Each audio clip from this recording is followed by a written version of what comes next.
La 7e conférence de ces Journées de la Santé 2019 est proposée par Boehringer. Qu'attendre de la prise en charge de l'AVC en 2019? C'est ce que va nous expliquer le professeur Norbert Nigogossian, chef du service de neurologie vasculaire au CHU de Lyon. Eh bien, je remercie les organisateurs, le Progrès et ce partenariat avec Boehringer pour me permettre de vous parler d'une question importante de santé publique, à savoir les accidents vasculaires cérébraux.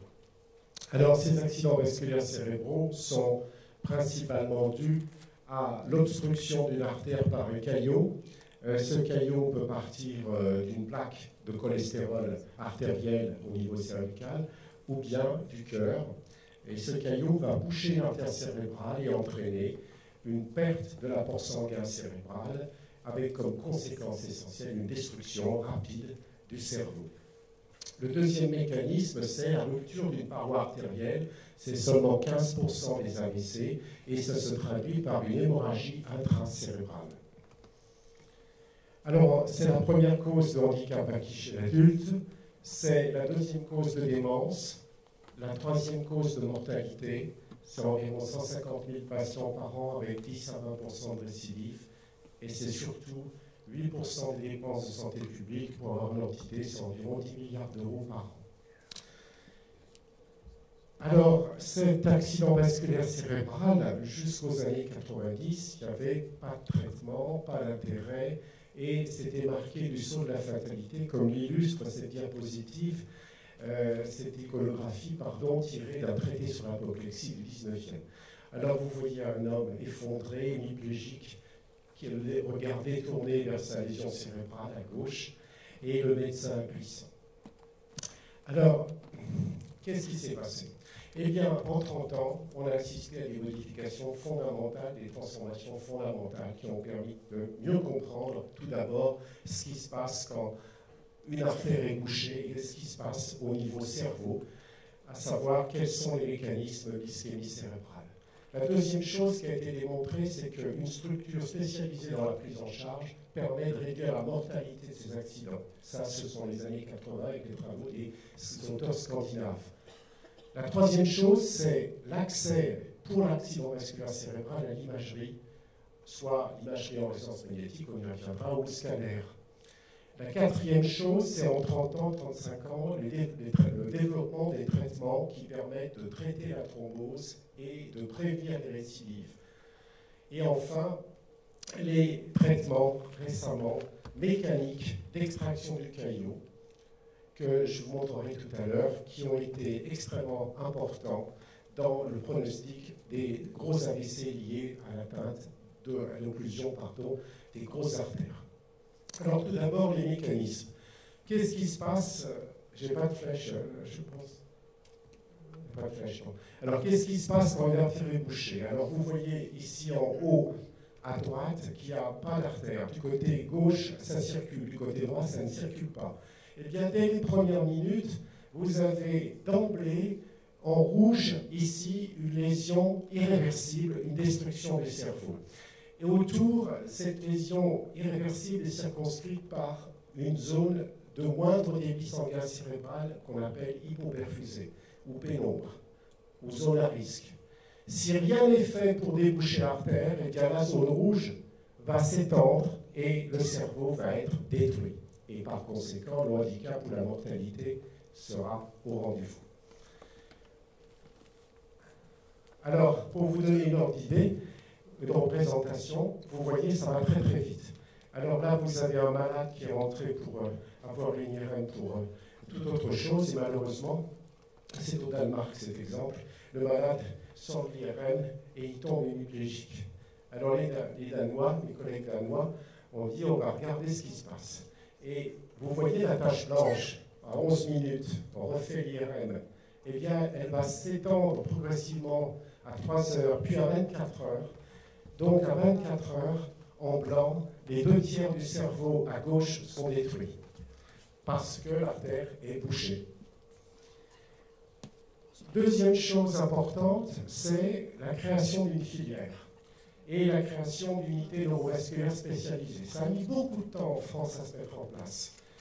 Et jusqu'aux années, là encore, 2000-2005, eh bien, les AVC arrivaient pêle-mêle aux urgences, dans une situation de confusion et désintérêt.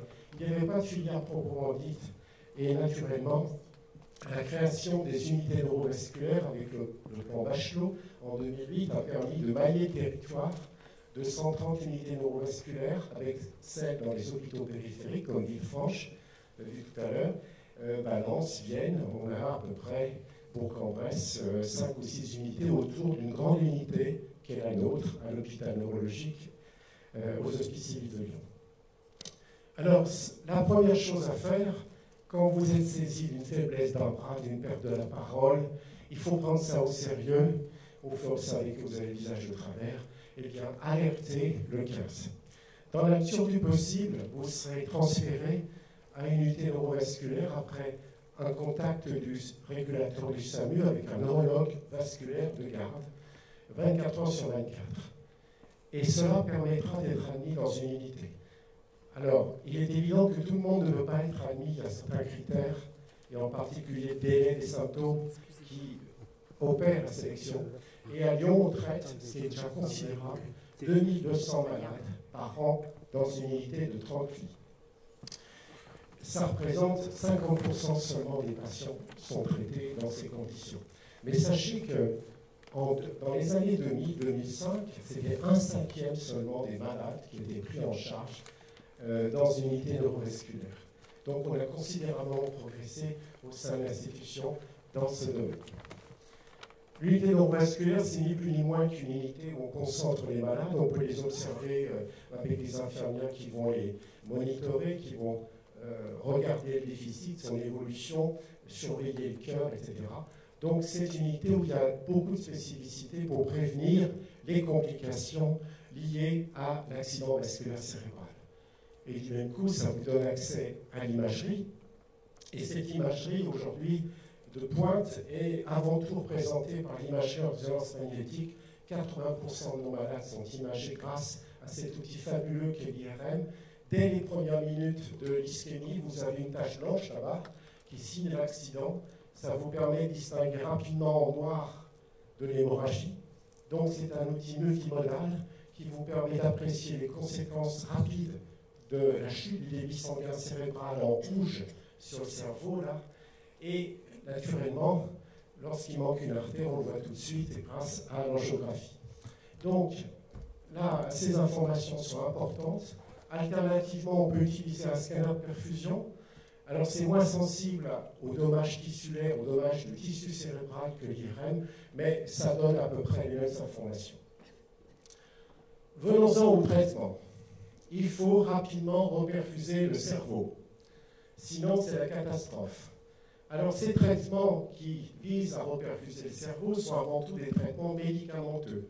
Ces traitements médicamenteux, la thrombolyse pour ne pas le nommer, ont été validés aux États-Unis en 1995. Il a fallu plus de 9 ans pour que ce soit accepté en France. C'est vous dire le temps perdu. Alors, ces traitements médicamenteux ont été donc validés et ils permettent, si vous traitez 10 malades, eh bien vous évitez une hémiplégie ou handicap sévère. Il suffit de traiter 10 malades. Et en conséquence, si vous voulez, le bénéfice est important et il est d'autant plus important que vous traitez le malade très tôt, au maximum dans les 4h30 qui suivent l'installation d'une faiblesse, d'une hémiplégie. Donc plus c'est tôt, mieux c'est, parce que comme vous le savez, vous perdez 2 millions de neurones par minute, hein, je vous l'ai montré tout à l'heure. Seulement, ce traitement médical, il est très insuffisant pour traiter les gros occlusions, c'est-à-dire les caillots qui sont dans les gros tuyaux cérébraux. Le traitement ne répond pas suffisamment dans ce cas-là. Alors, qu'est-ce qu'on a développé? Eh bien, depuis les années 2000, depuis le début des années 2000, c'est vous dire si c'est récent, on a mis 15 ans pour valider une autre procédure, un peu comme pour l'infarctus du myocarde, c'est-à-dire d'introduire dans l'artère un ressort, un stent, qui vous permet d'extraire le caillot, vous voyez. Et ces traitements mécaniques de l'occlusion artérielle ont révolutionné la prise en charge de l'accident vasculaire cérébral.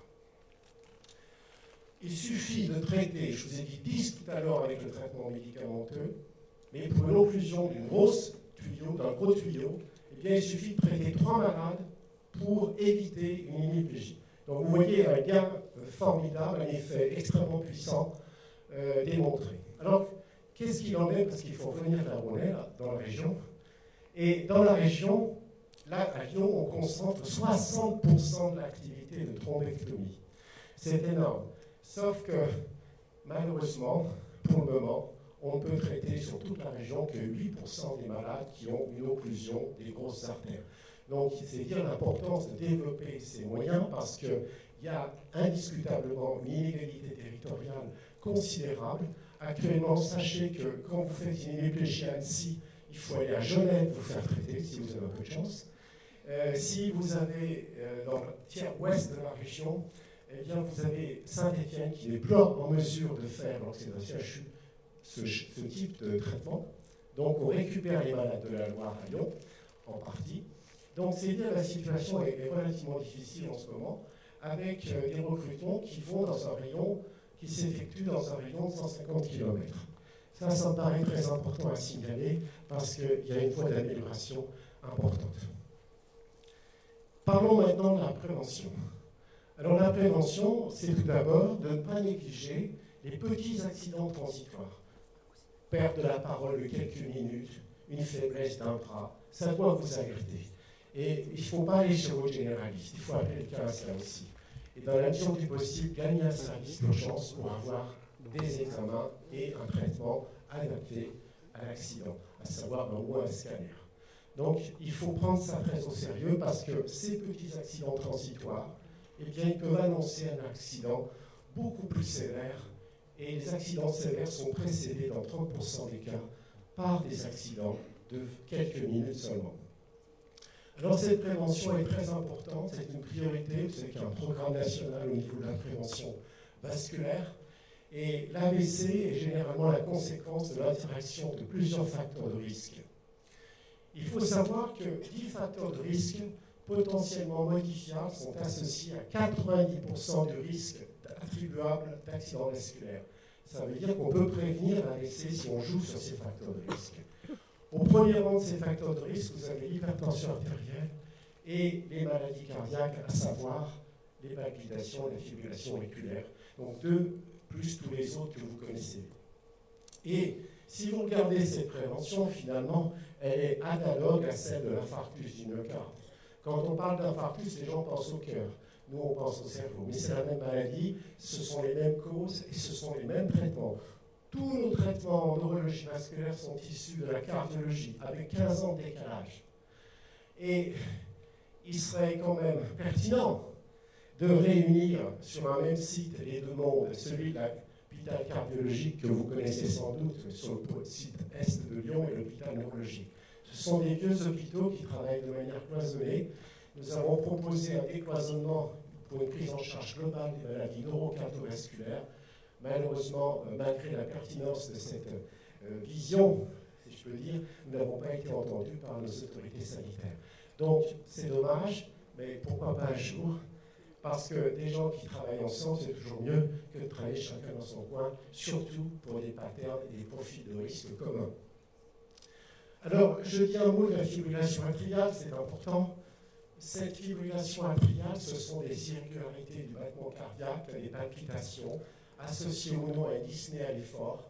Et dès que vous sentez que le cœur est irrégulier, que ça va vite, eh bien, parlez-en à votre généraliste qui vous référera ou à votre cardiologue si vous êtes suivi en cardiologie, parce qu'il est important de la diagnostiquer et de la prévenir. Pourquoi c'est important? Parce qu'en France, la fibrillation atriale, c'est un infarctus cérébral toutes les 20 minutes. C'est 2 fois plus de mortalité que pour les autres AVC. Et surtout un handicap parce que le cœur fournit des gros caillots qui vont boucher les grosses artères. D'accord? Et en conséquence, ce sont des accidents importants. Avec l'âge, naturellement, après 75 ans, vous voyez, ça augmente en termes de fréquence. Et le traitement idéal, ce sont les anticoagulants qui sont proposés. Et il faut penser à prendre des anticoagulants pour réduire d'au moins 60% votre risque de faire un infarctus cérébral. Donc l'AVC est une pathologie qui peut être évitée dans un grand nombre de cas. La fibrillation auriculaire, prévention par anticoagulant, directe au mieux. Les programmes de prévention doivent cibler les facteurs de risque modifiables, lutte contre l'hypertension artérielle, tabagisme, consommation excessive d'alcool, etc. Promotion de l'exercice physique, 30 minutes par jour, 10 000 pas. Et finalement, l'éducation thérapeutique devrait faire partie intégrante finalement de la prévention secondaire. Malheureusement, il n'y a pas en France suffisamment de centres d'éducation thérapeutique et celle-ci se fait encore moins par les systèmes de médecine du travail ou autres systèmes sanitaires. Et là, il y a un plan de développement de ces actions avec la génération d'infirmières dites de pratique avancée. On espère qu'avec ces actions, en tout cas, on réduira un fardeau considérable de santé publique. Merci de votre attention à tous.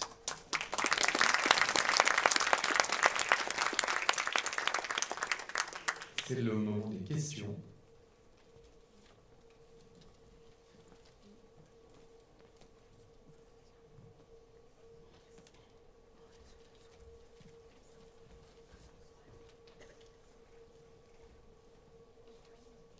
Oui, bonsoir, professeur. J'aimerais que vous nous parliez du traitement concernant l'hémorragie cérébrale. Merci. Alors, le traitement pour l'hémorragie cérébrale est beaucoup plus limité, les progrès ont été moins importants. Il faut savoir la cause de l'hémorragie cérébrale. Est-ce que c'est une hémorragie, je ne suis pas allé dans le détail, mais due à une malformation artérielle, auquel cas on peut traiter par neuroradiologie interventionnelle des anévrismes. Soit il s'agit d'un traitement d'une hémorragie liée à l'hypertension artérielle, et là il faudra naturellement prévenir. Puis en phase aiguë, il n'y a pas de traitement chirurgicaux, il n'y a pas de traitement radiologique, il y a surtout des traitements médicamenteux qui visent à réduire l'édème et l'effet de masse de l'hématome pour diminuer les lésions. Mais il est vrai que dans le domaine de l'hémorragie intracérébrale, en dehors du traitement des malformations artérielles ou artério-veineuses, on a fait peu de progrès en 30 ans.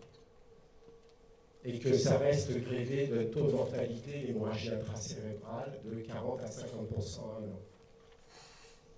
Je voudrais connaître les possibilités de nouveaux AVC après avoir subi un AVC, récidive. Alors ça va dépendre de la cause de votre AVC. En gros, vous avez 10 à 15% de récidive annuelle. Risque, c'est estimé entre 7 et 15%, mais ça va dépendre de la cause. Si vous avez une fibrillation auriculaire, vous multipliez par 6 votre risque de récidive si vous ne faites pas de prévention optimale. Tout ce que je peux vous dire. Mais en gros, vous avez, si vous observez bien avec le contrôle des facteurs de risque, vous pouvez réduire d'au moins 60% le risque de récidive. Bonjour. Il me semble que les symptômes sont légèrement différents chez les femmes et les hommes. Est-ce que vous pouvez m'en dire plus? Alors, ce que je peux vous dire, c'est que les symptômes ne sont pas différents, mais chez les femmes, ça je ne suis pas dans le détail, mais il n'y a pas la parité, si vous voulez. Les femmes sont prises en charge pour des symptômes mineurs beaucoup plus tard que les hommes. Et c'est une constatation qui a été faite ces 3 dernières années. Et ça, c'est probablement une asymétrie qu'il faudra corriger par l'éducation justement des symptômes et des alertes. Oui.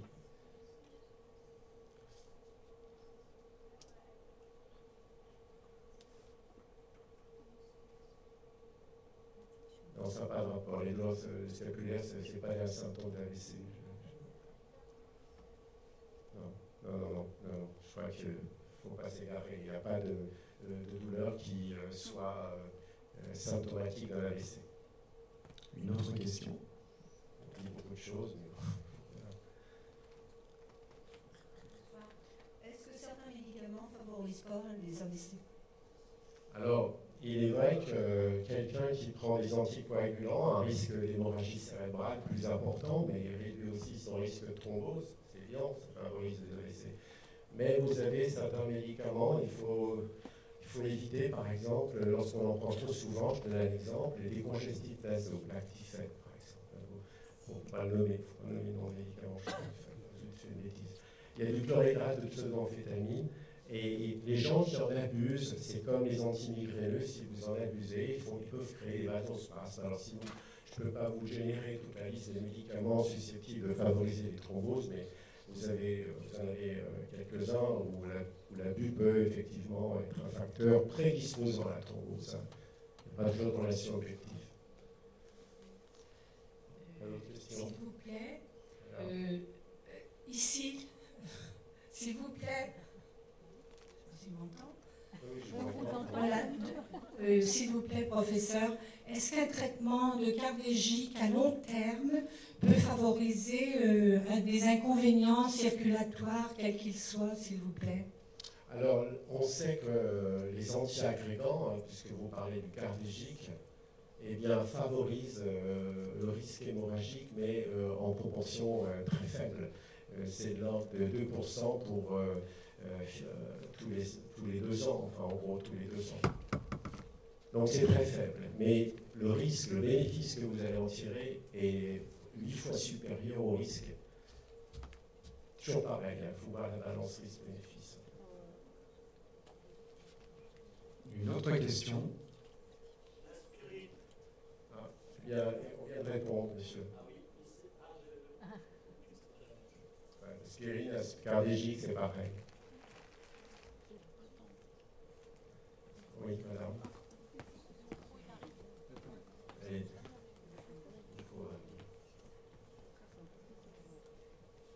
Vous êtes passé très vite sur la fibrillation atriale. Il y avait une illustration avec le geste de l'examen du cou. C'est quelque chose qu'une personne peut faire elle-même. C'est un geste du médecin. C'est absolument. Parfois l'image remplace les mots. Je pensais que c'était évident, mais évidemment que lorsque vous prenez le pouls, vous le sentez très irrégulier, il faut quand même vous alarmer sur une possible fibrillation auriculaire, bien sûr. Parce que j'ai jamais vu aucun médecin faire ce geste-là. Il faudrait que... C'est pas le même médecin, votre médecin généraliste, je vous présume, quand vous êtes voir, il vous prend la tension de temps en temps. C'est pas obligatoire, mais enfin, il peut le faire. Mais le pouls, c'est rare. Mais il le sait indirectement qu'il vous ausculte, donc il aura une perception de votre régularité cardiaque ou pas. C'est pas un geste à faire soi-même. Ah ben, vous pouvez, bien sûr, madame, il faut pas hésiter à vous prendre le pouls, et si vous le jugez irrégulier, vous alarmez. Merci.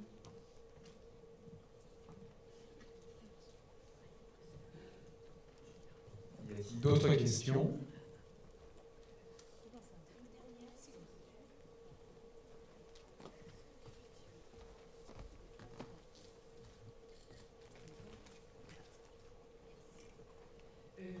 Voilà, si on oublie le cardiologique un jour, ou 2 ou 3 jours, est-ce que ça peut procurer des inconvénients? Vous risquez de... C'est une demi-vie très courte, le cardiologique, donc vous risquez de réactiver votre risque thrombotique, c'est tout. Donc il vaut mieux le prendre régulièrement et essayer d'oublier le moins souvent possible. Parce que la durée de vie du médicament, son effet est une période très courte. Monsieur? Attendez, monsieur.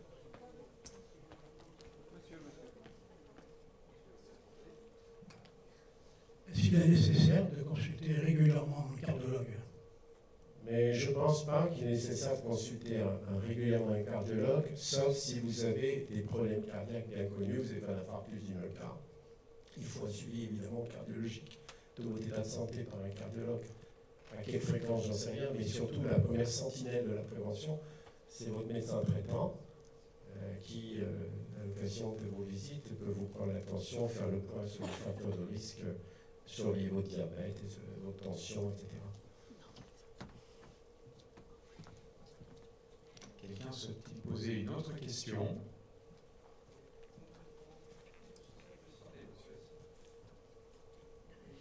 Concrètement, est-ce que ce serait possible d'avoir les slides que vous avez présentés extrêmement clairs? Je les laisse à la disposition des organisateurs si ils le souhaitent. Par exemple, que vous en pensez, Madame Durand? C'est à vous de répondre, je pense, c'est important. Je vous laisse voir avec la directrice de la communication. Quelqu'un souhaite-t-il encore demander quelque chose? Moi, je voudrais demander.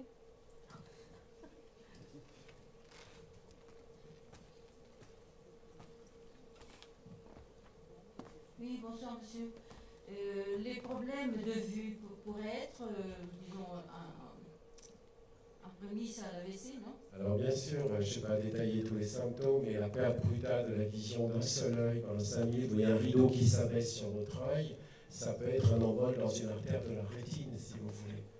Ou bien la perte brutale de la vision des deux yeux, avec une cécité, vous êtes complètement aveugle, ou tout noir, tout gris, ça peut être une souffrance effectivement cérébrale. Oui, bonjour professeur. Je suis en haut à votre droite. Pardon. Je voulais savoir, après un AVC ou un micro-AVC, quand on a un début d'hémiplégie, genre la main qui tremble, est-ce qu'aujourd'hui, il y a des accompagnements qui sont faits aux patients pour rééduquer et améliorer cette perte, en fait? Vous parlez de la rééducation, elle est tout de suite mise en place d'abord en phase aiguë quand il y a le déficit, quand il y a le handicap, et ensuite les gens, âgés ou pas, tous les gens gagnent les services de rééducation gériatrique ou pour les plus jeunes. À Lyon, c'est l'hôpital des Charpennes ou l'hôpital Henri-Gabriel, et puis toutes les autres structures, le Medipôle, naturellement, où il y a un gros centre de soins de suite réadaptation, comme les Iris. Moi, je ne vais pas vous donner toute la liste, mais enfin, on est très bien pris en charge.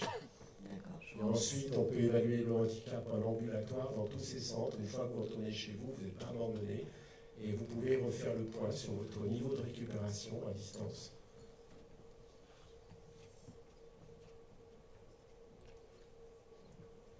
Bonsoir, professeur. Je voulais poser une question.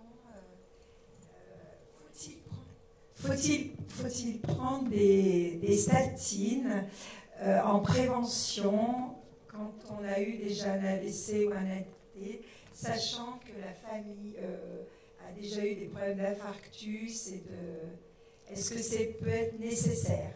Alors, la réponse, quand vous avez déjà un antécédent coronarien, c'est impératif. Enfin, les études montrent que lorsque vous abaissez le petit cholestérol, le LDL cholestérol, les cardiologues nous l'ont montré, cette voie-là, vous réduisez considérablement votre risque de récidive avec les statines, ça c'est connu. Pour les accidents vasculaires, c'était vérifié également. En prévention secondaire, il y a un bénéfice à prendre et à baisser son taux de cholestérol à moins d'1 gramme par litre au minimum. En prévention, je vous parle en prévention secondaire, il est important de contrôler son niveau de cholestérol. Les statines, si vous les supportez, sont un moyen efficace de réduire votre risque lié à l'augmentation du cholestérol.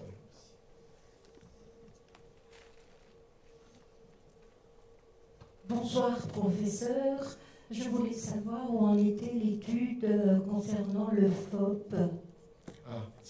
Oui, alors ça c'est important. Le FOP, en 2017, c'est bien que je ne peux pas rentrer dans tous les segments de la prévention, mais sinon j'aurais été trop long. Donc le FOP, votre question est importante. 3 grandes études ont montré que c'est une cause principale de l'accident du sujet jeune, vous savez. Et donc aujourd'hui, il faut les fermer, les FOP, par une technique endovasculaire, ça s'est démontré. Ça vous divise par 5, 3 à 5, selon les études, le risque de faire une récidive.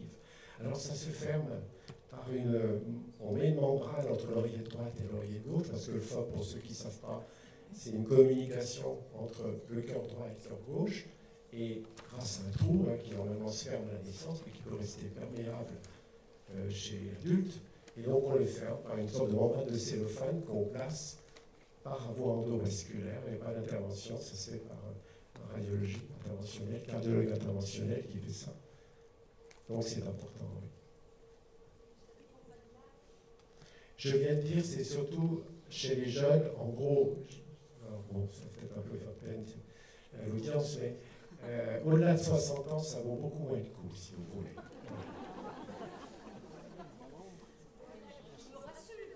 Donc vous ne serez pas... Disons que ce risque est majeur et vraiment chez les gens jeunes, et un peu moins jeunes aussi, mais pas après 65 ans, il y a moins de bénéfices. Merci, professeur Nico Gossian.